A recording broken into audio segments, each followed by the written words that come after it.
kan hordofaa jirtan sagalee Ameerikaa sagantaa afaan Oromooti waan wajjiniin turtaniif isin galateeffachaa amma gara qophii torbaniitti ceena labata.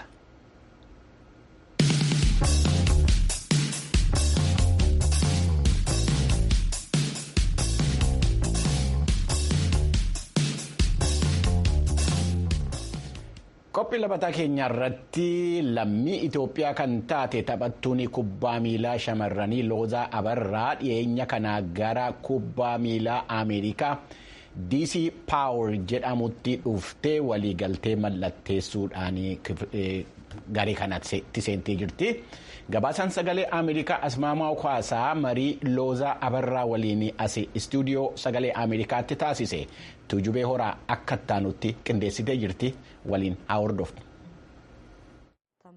Loozaa Abarraa kan dhalatte godina Kambaataa Xambaarroo magaalaa Duraameetti ta'uu dubbatti. Duraameen magaalaa guddoo bulchiinsa godinichaa yoo ta'u magaalaa xiqqoo tokko ta'uushee ibsiti. Hanga kutaa 10 geessutti Duraamee keessa kan turte yoo ta'u innaa kana mara kubbaa miilaan taphachaa ture jetti.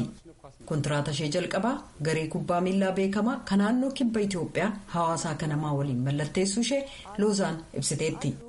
Attamiin gara kubbaa miilaatti akka seente akkasiin ibsuu eegalti. Durbi kubbaa miilaa taphachuun beekamaa miti. Kanneen taphatan jiru garuu hagas fudhataman qabu. Dhugaa dubbachuuf umuriin itti jalqabeeyyuun beeku tarii 5, 6 yookaan 7 ta'uu danda'a. Hamman of beekutti ganda keenya dirree leellisoo jedhamutu jira achittin of arge. Kan dhiibbaan irratti qabaates dirree sana jedheen yaada.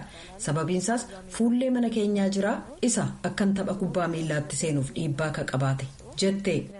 Liigiiwwan biyya keessa jiran irratti haalli taphachuu keetii attamiin dhufe gaaffii jedhuuf Loozaan innaa deebistu. እግር ኳስ ፌዴሬሽኑ ባስቀመጠው ገዳጅ መሰረት ሁሉም ክለቦች ፌዴሬሽኒን ኩባ ሚላ ድርቀማ ካa'een kilabiiwwan martinuu gama dhiiraan ka jiran kilabii dubartootaa dhaabuu qabu waan jedhuun gareen martinuu hundeessaa ture. Sambooda hawaasaa kanamaanis haaluma sanaan waan hundeesseef ijoolleen achi jiran gara kilabichaa akka seennu gaafataa ture. An hawaasaa kanamaa seenuufan murteesse. Sana egaa oguma kubbaa miilaa akkaataan itti jalqabe jette. Sambooda daddabiitiin hin deeme waggoota 4 taphadhe ka jettu Loozaan Adaamaadhaaf 6 baankii daldalaaf immoo waggaa 3 walakkaadhaaf taphadheeraa jette. Waamichi garee biyyoolessaa sirnaan kan naga'e garuu akka lakkoofsa Itoophiyaa bara 2005tti jette Loozaan. Carraan Ameerikaa dhufu hoo gara garee DC Power jedhamutti akkamittiin akka makamte illee innaa dubbattu yeroo mara abjuun koo guddaa ture. Itoophiyaadhaa ala ba'anii taphachuudhaan ijoollee kabiroonis carraa kana akka argatan gochuuf akkasumas ba'anii taphachuun akka danda'amu yeroo mara nan dhimman ture jette. ስዊድን ነበርኩኝ ከዛ በኋላ ተመለሱ ማልታም ነበርኩኝ ከዛ በኋላ ተመለሱ ስዊድኒን ture nan deebi'e maaltaas tureera nan deebi'e garuu innaa sana mara namoota dubbisuu bakka bu'oota dubbisuu carraawwan jiran barbaaduun dhaamnin ture sana gochaatuman jiru hiriyaa Fitsum jedhamuun qaban ture. Innaa dubbannu biyya Ameerikaa kan jiru mazmura Daawit Makuriyaa ka jedhamu kan taphattoota kubbaa miilaa qopheessuuf eeyama fiifaa qabu leenjisaa waliin wal agarsiise. Isa waliin mari'annee carraan sun jalqaba kan dhufe karaa federeeshinii kubbaa miilaa Ameerikaa kaabaa SFN'tiin ture. Isa waliin ji'a 6 dubbannee sanbooda taphattoonni garee tokkotti makamuuf shaakala isaanii akka agarsiisan gareeleen innaa ifa taasisan haala naa mijeesse. Bakka 3 Maayaamii, Orlaandoof Niiwuorkiif haala naa mijeesse jette. Kanneen kanatti na galmeessisee hirmaadhee dandeettii an agarsiise gaarii ture ka jette Loozaan sanbooda jalqaba kanan itti hirmaadhee garee Virgiiniyaa Maraawuders jedhamu muuxannoo koo akkan agarsiisuuf carraa naa kenne. Gareen sunis na simate. Garee kanaaf yeroo bonaa dorgommii ture. Dorgommii sanaanis taphoota 10 taphadhee goolii 10 hin galche.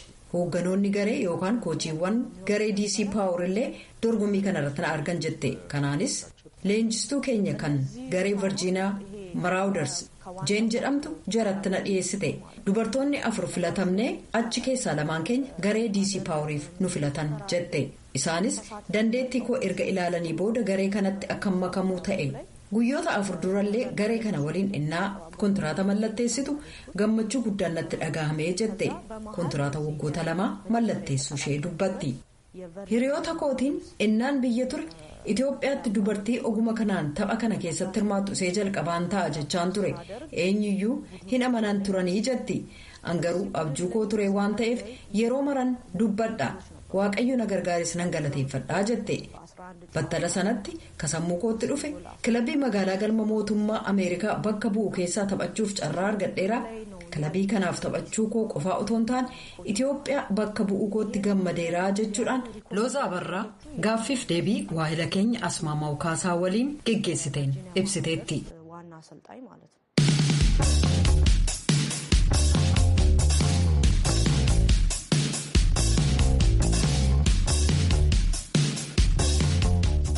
Ayyee qophii gabaasni keenya itti fufee jira. Qophii itti aanu keessatti dhimma filannoo yuunaayitid isteetsi keessatti giddu seensi biyyoottan yookaan humnoottan alaa maal fakkaataa waan jedhu irratti ibsituu qophaa'etu jira. Ittaan isin dhiyaata. Filannoo pireezidaantummaa bara 2016 irratti giddu seensa Raashiyaatii jalqabe. Waltajjii miidiyaa hawaasaa chaayinaa tiiktook irratti odeeffannoon sobaa facaafamuun babal'achuun biyyoonni biraa siyaasa Ameerikaa keessa seenuu keessatti yaaddoo yeroo dheeraa ta'ee tureera itti fufeeras. Bara 1974 bu'uureffamee fi yuunaayitid isteetsi keessatti duula filannoo to'atu koomishiniin filannoo federaalaa lammiileen biyya alaa filannoo federaalaa. Ankutaa akkasumas sadarkaa aanaa geggeeffamu keessatti kamirrattuu gumaacha akka hin goone cimsee dhooba. Kunis maallaqa kennuu gorsa yookanis murtee kennuu kamuu nama dhuunfaa lammiis ta'ee jiraataa dhaabbataan taane yookanis qaama biyya alaa kamuu akka mootummaa koorporeeshiniidhaa fi dhaaba siyaasaa hunda dabalata. Seerri kun kaadhimamtoonni fi bakka buutonni isaanii gumaacha odoo beekanuu akka hin fudhanne yookaan immoo akka hin gaafanne dhorka. Kaayyoon dhoowwa kanaatis dhiibbaa alagaan siyaasa biyya keessa irratti qabu ittisuudha. Kunis bara aangoo pireezidaant Joorji Waashingtanii fi pireezidaant Toomaas Jeefersan keessatti waan akkanaa gamtaa walxaxaa ta'eef karaa banaa jedhanii akeekkachuu isaanirraa qajeelfama Ameerikaa ta'ee hafe. Garuu dheerina yeroo keessaa qajeelfamni kun hojiirra ooluudhaaf caalatti walxaxaa ta'eera. Fakkeenyaaf dhaabbileen biyya keessaa qaama koorporeeshiniiwwan biyya alaa ta'an hoo Ameerikaa keessatti hundeeffaman. Akkasumas immoo dhimma hojimaata isaanii keessatti murtiin barbaachisoo ta'e lammiilee yookanis jiraattota yuunaayitid isteetsiin murtaa'oo ta'e filannoo irratti gumaachuu danda'an. Kana malee immoo karaa biraatiin murtiin Citizen United jedhamu bara 2010 mana murtii olaanaatiin kenname dhaabbileen biyya alaa filannoo irratti dhiibbaa uumuu keessatti karaa biraa bane. Filannoo yuunaayitid isteetsi irratti dhiibbaa uumuuf karaa suupper paak arjooma gochuudhaan. Warri karaa suupper paak gumaacha godhu kallattiidhaan duula filannoo wajjin qindoomina qabaachuu dhiisuu danda'u garuu yeroo baay'ee galma filannoo wal fakkaataa irratti hojjetan. Akkasumas dhiyeenya kana immoo arjoomtonni biyya alaa jalqabbii waraqaa filannoo gumaachuu akka danda'an murteeffame.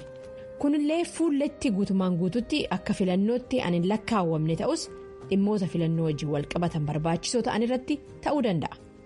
Walumaa galatti addunyaa walitti hidhamte koorporeeshinoota biyyoota baay'eedhaa fi waltajjiiwwan miidiyaa addunyaa keessatti sararri dhiibbaa alaatii fi siyaasa biyya keessaa hedduu addaan ifatti baasaa ture yeroo ammaa kana wallaalchifachaati jira.